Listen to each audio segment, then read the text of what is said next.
नहीं फरियाल, आपको शहर के हालात का पता नहीं है ना।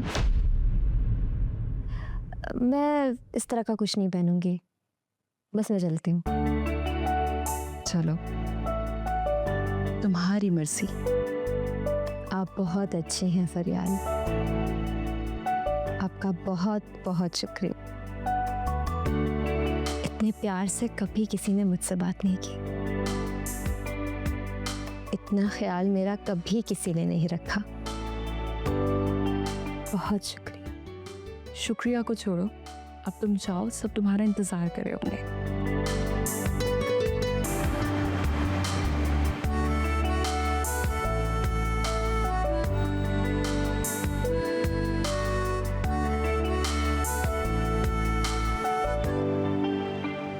भाई सुने, भाई आप मुझे किसी क्लिनिक पे ड्रॉप कर देंगे? लोकेशन तो आपने कहीं और की लगाई हुई है।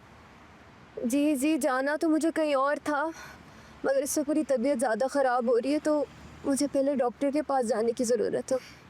लेकिन ये तो हमारे रूल के खिलाफ है।